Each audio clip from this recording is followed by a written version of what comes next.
J'ai raté mon paiement hypothécaire pour les aider à payer leur loyer. 2 semaines plus tard, je les ai vus poster de nouveaux meubles et un voyage à Cabo. Quand j'ai posé des questions à ce sujet, la femme de mon fils m'a envoyé un message, « Tu seras bientôt mort. Profite de la paix tant que tu le peux. » Je me suis assis dans ma voiture, le cœur battant, jusqu'à ce que je me souvienne d'une clause dans mon testament qu'il n'avait jamais vu venir. Bonjour, je m'appelle Paul. J'ai 63 ans et je vis juste à l'extérieur d'Erie, en Pennsylvanie. Ma femme, Déborah, est décédée il y a 5 ans, et je vis seul depuis. Aucune plainte. La vie a ralenti, mais j'avais mes routines, mon chien Henri, et une maison entièrement payée. Ce n'était pas une vie riche, mais c'était calme, et c'était la mienne. Mon fils unique, Brian, vit à Pittsburgh avec sa femme, Rachel. Il a 35 ans maintenant, travaille dans l'informatique. Rachel est, eh bien, j'y viendrai. Disons simplement qu'elle est entrée dans nos vies en talons hauts et avec un faux sourire, et les choses n'ont plus été les mêmes depuis. Avant que Déborah ne décède, elle m'avait prévenu, fais attention à la fille avec qui Brian sort. Je ne fais pas confiance à ses yeux. À l'époque, je pensais qu'elle était dure. Maintenant, je sais qu'elle avait vu quelque chose que je n'avais pas vu. Rachel a toujours eu ce truc où tout doit être pour le spectacle. Elle est très active sur Instagram, postant toujours des photos de sa nourriture, de ses tenues, de ses collaborations avec des marques, comme si elle était une célébrité. Pendant ce temps, Brian a été celui qui a trimé à un travail normal pour tout payer. Il ne semble jamais avoir d'argent, mais Rachel avait toujours de nouveaux ongles, de nouvelles coques de téléphone et des anneaux lumineux. Il y a quelques mois, Brian m'a appelé.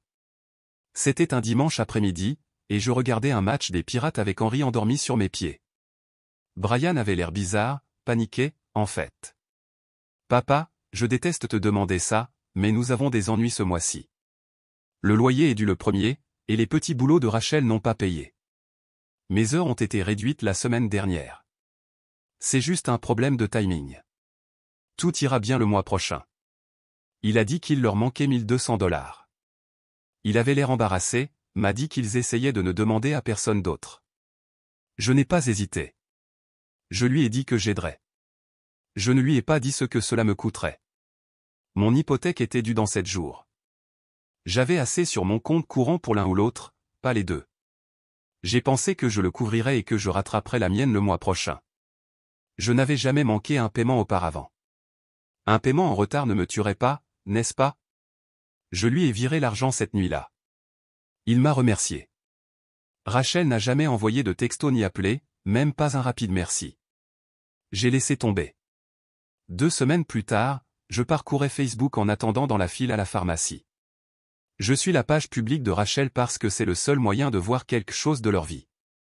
Et c'est là que je l'ai vu, un canapé géant en cuir blanc, neuf, tagué dans un magasin de meubles haut de gamme local à Pittsburgh. Enfin améliorer notre espace. #béni, #vieux-moderne, #esthétique. J'ai fait défiler vers le bas. 3 publications plus tard, Cabo, Mexique. Elle en bikini, tenant une noix de coco, taguant un complexe hôtelier cher. Des hashtags partout, #soleil, #sable dié soin de l'âme, #palmier, #soleil, #femme et se faisant masser. Mon cœur est tombé dans mon estomac. J'ai fixé l'écran pendant un long moment. Mes doigts ont commencé à trembler. Mon premier instinct a été le déni. Peut-être que c'était une vieille photo. Peut-être que c'était un truc de travail. Peut-être que quelqu'un leur avait offert le voyage. Mais la publication était marquée, il y a 5 minutes. J'ai pris une profonde inspiration et j'ai envoyé un message à Rachel, « Salut, je me demandais juste comment vous aviez réussi à aller à Cabo après avoir eu besoin d'aide pour le loyer. » Pas de réponse. 5 minutes se sont écoulées, puis 10, puis 30. Puis j'ai reçu le message, « Tu seras bientôt mort. Profite de la paix tant que tu le peux. » Je l'ai lu 3 fois.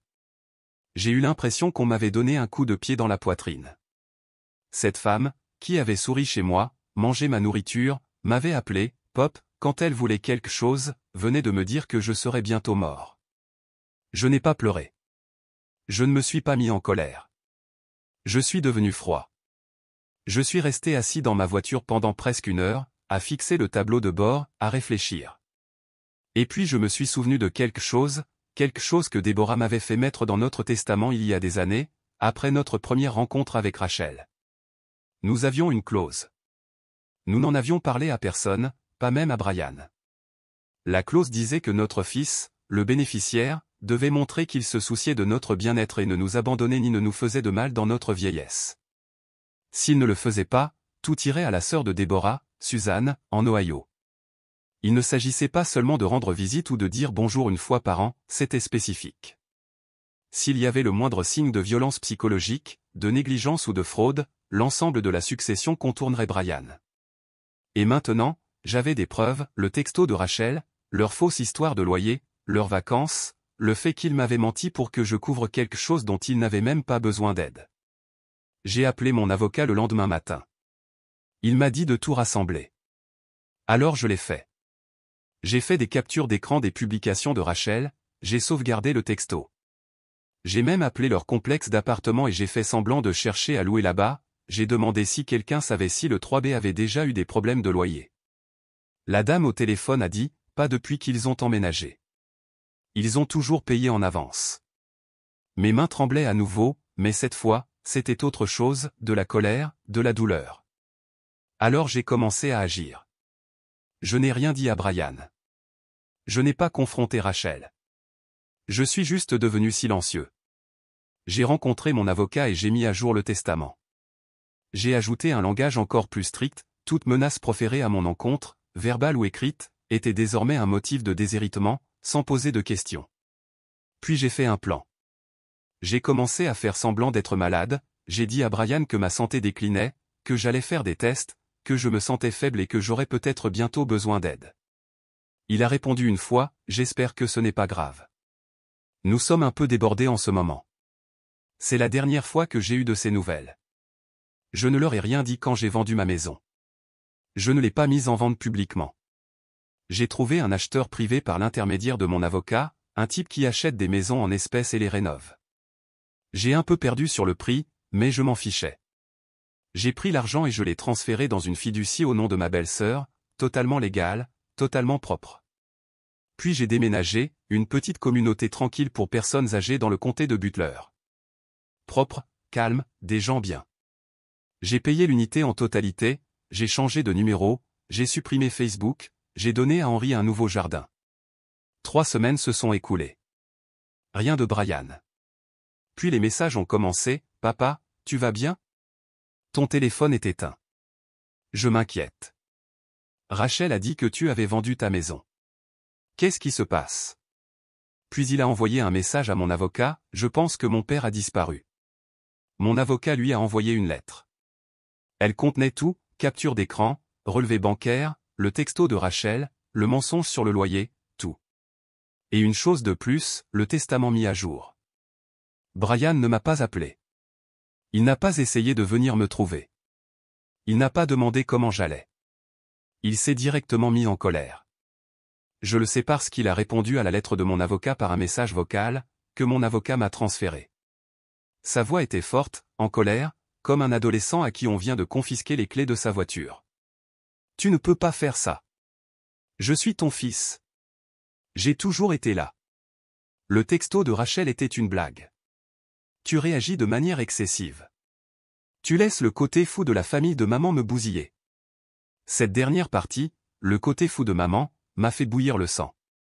La sœur de Déborah, Suzanne, est la femme la plus gentille que j'ai jamais connue. Elle s'est occupée de Déborah dans ces dernières semaines alors que Brian ne voulait même pas prendre quelques jours de congé pour lui rendre visite. Mais pour lui, elle n'était que quelqu'un qui se dressait entre lui et un paiement. Je n'ai pas répondu. Je n'étais pas prêt à parler. Je voulais voir ce qu'il ferait ensuite. Ça n'a pas tardé. 3 jours plus tard, j'ai reçu un appel de Suzanne. « Paul, a-t-elle dit, j'ai reçu un message bizarre de Rachel. » Je me suis préparé. Elle a dit, « J'espère que tu profites de ton héritage. Tu ne l'auras pas longtemps. » Puis un emoji doigt d'honneur. Je lui ai dit de le sauvegarder, de le transférer à l'avocat.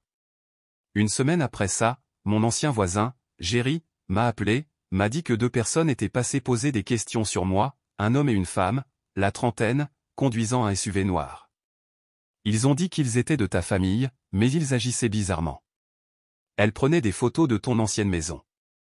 Lui avait l'air sur le point de frapper quelque chose. Je savais que c'était eux. Ils essayaient de me retrouver, pensant probablement que s'ils pouvaient me raisonner, ils pourraient me culpabiliser ou m'intimider pour que je change le testament. Mais voici le rebondissement qu'ils n'avaient pas vu venir, ils n'étaient pas seulement déshérités. Mon avocat avait commencé à préparer une demande d'ordonnance restrictive. Et Rachel avait commis une erreur. Cette menace qu'elle avait envoyée à Suzanne, c'était suffisant pour que mon avocat engage une action en justice. Ce texto, combiné au message antérieur, « Tu seras bientôt mort » et à la fraude au loyer, constituait un dossier suffisamment solide. Nous leur avons signifié les papiers quelques jours plus tard. Ordonnance restrictive déposée et accordée en moins de 48 heures. J'aurais aimé voir leur tête quand elle est arrivée. Mais ensuite, quelque chose d'encore pire s'est produit. Le travail de Brian l'a renvoyé. Apparemment, Rachel avait utilisé son adresse email professionnelle pour demander un congé de compassion pour mon décès. Elle avait dit à son responsable des ressources humaines que j'étais décédé et qu'ils avaient besoin de temps pour digérer et prendre des dispositions. L'entreprise est devenue méfiante lorsqu'elle n'a pas pu trouver de nécrologie. Lorsque la vérité a éclaté, que j'étais vivant et que je ne leur parlais absolument pas, Brian a été licencié pour malhonnêteté et faute professionnelle. C'est là qu'il a finalement craqué. Il m'a envoyé une lettre manuscrite, postée au bureau de mon avocat. Je l'ai dans un tiroir, je n'ai toujours pas décidé si je la lirai. Entre-temps, le compte en fiducie de Suzanne détient désormais la totalité du montant de la maison. Elle m'aide à le gérer, ne dépensant que ce dont j'ai besoin. Le reste ira à des œuvres de bienfaisance que Déborah aimait, à moins que je ne change d'avis plus tard. Brian et Rachel? Ils ont déménagé de leur appartement à Pittsburgh, ne pouvaient plus se le permettre. Aux dernières nouvelles, ils logeaient chez une ancienne amie d'université de Rachel à Cleveland. Les contrats d'influenceurs de Rachel se sont taris après que quelqu'un ait signalé ses publications comme frauduleuses. Ils ont essayé de lancer un GoFundMe pour, injustement coupés de leur famille. Il a récolté 45 $ avant d'être retiré. Ils continuent d'essayer de me trouver. Ils n'y arriveront pas. Mais ce n'est pas encore la fin, car la clause du testament n'était pas la seule chose qu'ils n'avaient jamais vu venir. Ils ne connaissent pas les enregistrements. Ils ne connaissent pas la personne que j'ai fait surveiller depuis le premier jour, quelqu'un de proche, quelqu'un qui en sait plus qu'il ne le pense. Et s'ils essaient de faire un autre mouvement, je laisserai tomber la dernière pièce. Mais pas encore. Alors, c'est là que les choses commencent à devenir vraiment tordues. Je vous ai dit que je ne faisais pas ça seul. Il y avait quelqu'un d'autre, quelqu'un qu'ils ne s'attendaient jamais à avoir de mon côté. Cette personne, c'est le frère de Rachel, Kyle. Or, je ne lui avais pas beaucoup parlé au fil des ans. Il était venu au mariage de Brian et Rachel, était resté dans son coin, semblait silencieux et mal à l'aise avec tout ce spectacle. Il ne s'était jamais vraiment lié à la famille, ne semblait pas intéressé. Mais il y a quelques mois, avant le voyage à Cabo, avant le mensonge sur le loyer, Kyle m'a contacté de nulle part, m'a dit qu'il voulait parler. Nous nous sommes rencontrés pour un café dans un petit restaurant tranquille juste à côté de l'île 79. Il avait l'air fatigué, a dit qu'il ne lui restait plus beaucoup de famille. Puis il a lâché ça, Rachel n'est pas celle qu'elle prétend être. Elle ne l'a jamais été. Il s'est avéré que Kyle la surveillait depuis des années, non pas parce qu'il le voulait, mais parce qu'il le devait. Leurs parents avaient laissé Rachel comme exécutrice testamentaire de leur succession, et Rachel avait vidé le compte bancaire joint dans le dos de Kyle. Il l'avait poursuivi une fois, avait perdu. Elle était habile et avait tout mis à son nom à ce moment-là. Je l'ai regardé faire à nos parents, a-t-il dit. Maintenant, je la regarde te le faire à toi. Kyle m'a montré des emails, d'anciens messages textes, même un groupe privé dont Rachel faisait partie, une sorte de chat d'influenceur où elle se vantait de manipuler les « boomers » pour de l'argent. Un message d'elle disait en fait « Mon beau-père est une marionnette à culpabilité classique. Je simule quelques larmes et il me donne le loyer.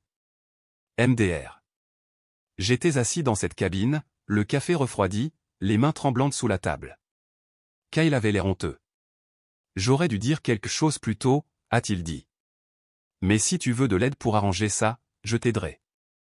C'est donc à ce moment-là que je lui ai demandé de continuer à surveiller. Il a accepté. Il me donnait des nouvelles sans que Rachel le sache.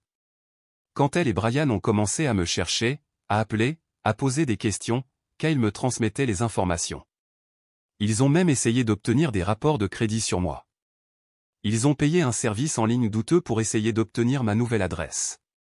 Kyle a trouvé le reçu dans ses emails. Il me l'a envoyé. Nous l'avons transmis à mon avocat. Un autre clou dans le cercueil juridique. Rachel et Brian n'étaient pas seulement des privilégiés, ils devenaient dangereux. Puis Kyle m'a envoyé autre chose, une vidéo.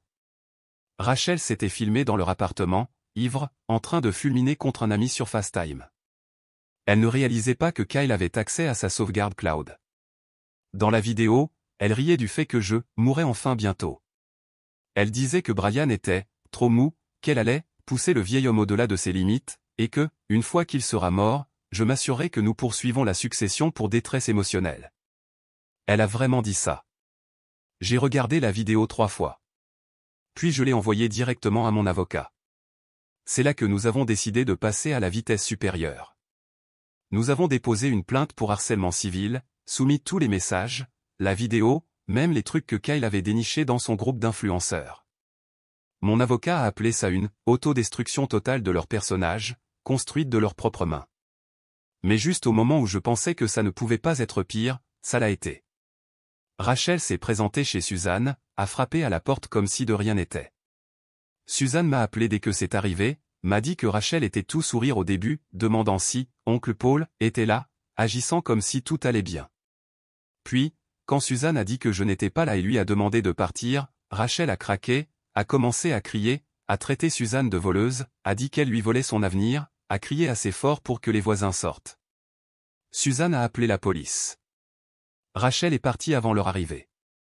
Nous avons déposé un rapport de police et ajouté l'incident à l'ordonnance restrictive. Mais ce n'est même pas le pire. Le lendemain, mon avocat a reçu une lettre d'un cabinet à Cleveland. Rachel et Brian me poursuivaient pour infliction intentionnelle de détresse émotionnelle. Ils affirmaient que j'avais menti sur ma santé pour les manipuler, que je les avais contraints à la dépendance puis que je les avais fantomés pour leur causer un préjudice mental.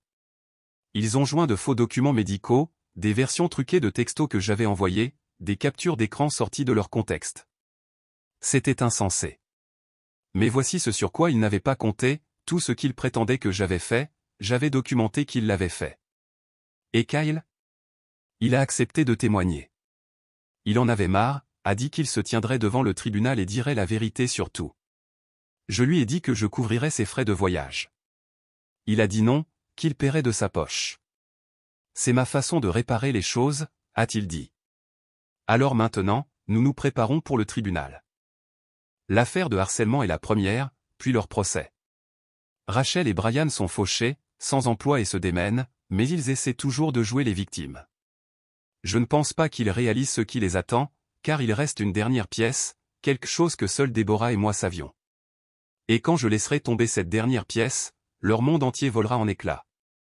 Nous sommes allés au tribunal en avril. D'abord, l'affaire de harcèlement. Rachel ne s'est pas présentée. Brian est venu seul, portant un costume mal ajusté et évitant le contact visuel. Son avocat, un gamin commis d'office surmené, a tenté de faire valoir que les messages étaient sortis de leur contexte, a tenté de dire que les menaces de Rachel étaient de la décharge émotionnelle. Le juge n'y a pas cru, surtout après que nous ayons diffusé la vidéo, celle où Rachel, ivre sur le canapé, riait de me pousser au-delà de mes limites, où elle m'appelait « ce vieux con têtu qui pense qu'il va vivre éternellement », où elle plaisantait sur le fait de poursuivre ma succession après ma mort. La salle d'audience était silencieuse quand ça s'est terminé. Le juge s'est penché en avant et a dit « c'est l'une des choses les plus grotesques que j'ai vues dans une affaire civile cette année. » Ordonnance restrictive prolongée de 3 ans. Puis est venu le procès qu'ils avaient intenté contre moi. Ils affirmaient que je les avais trompés, abusés émotionnellement en les rendant dépendants de mon argent puis en les coupant des ponts. Ils disaient que je leur avais promis sécurité et héritage puis que j'avais disparu. Ils ont présenté des messages textes, modifiés. Mais nous étions préparés. Mon avocat avait chaque message original. Et Kyle a témoigné. Il a tout expliqué, comment Rachel s'était vantée de profiter de moi, comment elle avait volé leurs parents. Il a confirmé qu'elle avait inventé l'histoire du loyer, était partie faire du shopping, puis avait dit aux gens en ligne que j'étais sur mon lit de mort. Puis mon avocat a appelé le témoin choc, moi. Je me suis levé là et j'ai lu le message complet et non coupé de Rachel, « Tu seras bientôt mort. Profite de la paix tant que tu le peux. » J'ai montré au tribunal mon retard d'hypothèque, le relevé de paiement, le virement bancaire à Brian.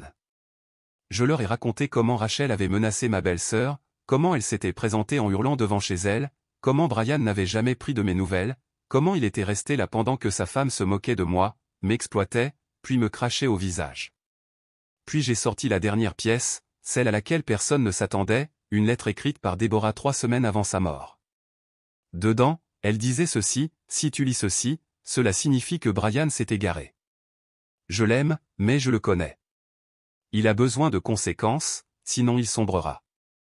S'il s'avère être ce que je crains, froid, égoïste, aveugle à l'amour, je veux que tu fasses la chose difficile.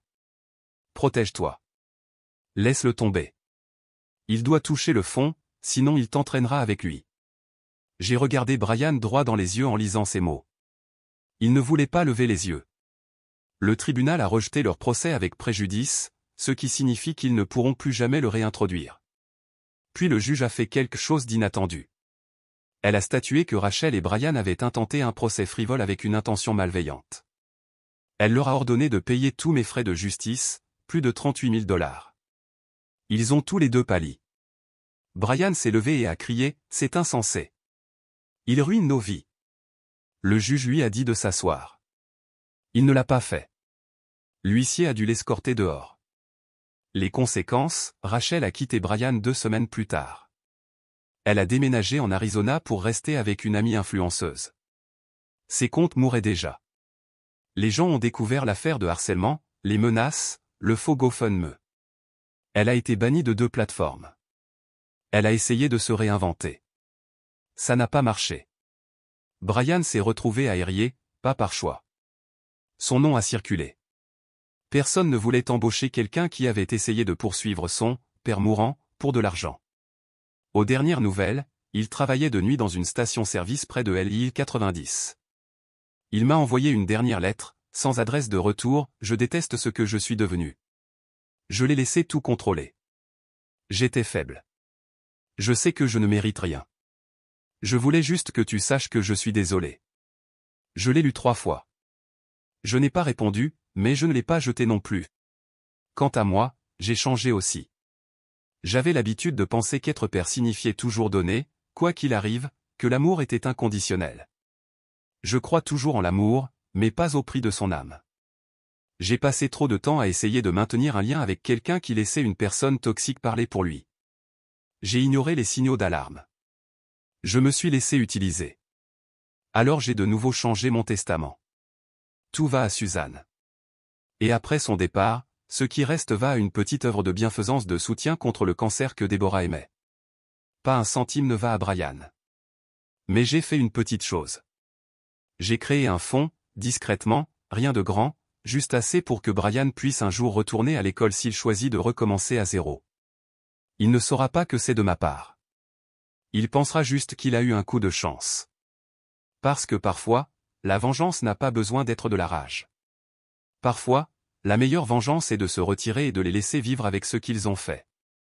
Mais je n'ai pas simplement disparu. J'ai observé. J'ai attendu. J'ai protégé ce qui comptait. Et à la fin, je leur ai donné assez de cordes. Ils ont noué le nœud coulant eux-mêmes.